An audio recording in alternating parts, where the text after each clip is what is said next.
Dear students, in this section we will see Gantt chart and PERT chart.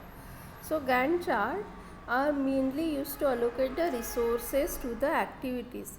So the resources allocated to the activities include, it may be staff, hardware and software. Gantt chart is given a name by its developer Henry Gantt, and it is used for resource planning. A Gantt chart is a special type of bar chart where each bar represent the activity and the bars are drawn along with the timeline. So this is the timeline and the bars are drawn according to that timeline. So the length of each bar is proportional to the duration of the time planned for the corresponding activity. Gantt chart are used in the software project management, are the enhanced version of the standard Gantt chart.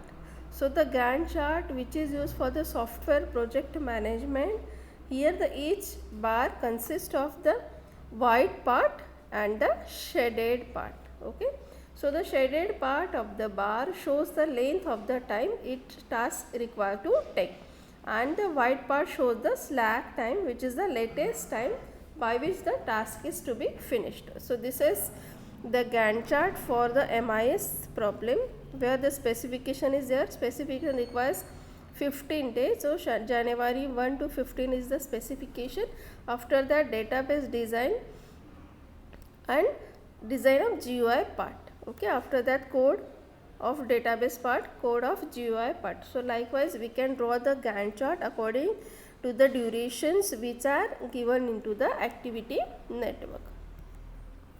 Next is PERT chart. PERT chart means project evaluation and review technique. It consists of network of boxes, okay, and the arrows. The boxes represent the activities whereas the arrows represent the task dependencies. This PERT chart represents the statistical variations in the project estimates assuming the normal distribution.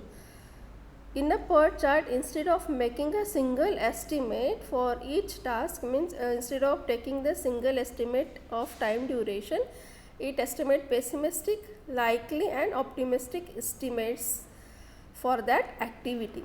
Pessimistic means worst, likely means probable and optimistic means hopeful. So the boxes of PERT chart consist of the activities as well as the pessimistic, likely and optimistic estimates for every task. So in this, the critical path analysis in the PERT chart is very complex. A critical path in PERT chart is shown by this thicker arrows. Here all possible completion times between the minimum and maximum duration for every task have to be considered.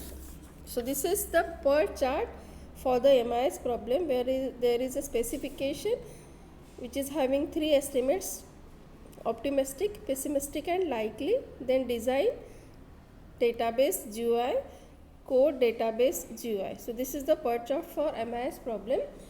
This PERT chart is a sophisticated form of the activity chart. In activity diagram, there is only one estimated task duration, but here there are three estimated task duration. So Gantt chart representation is helpful in planning the utilization of resources, while the PERT chart is useful for monitoring the timely progress of the activity, and it is easier to identify the parallel activities in a project using a PERT chart. Okay, so thank you.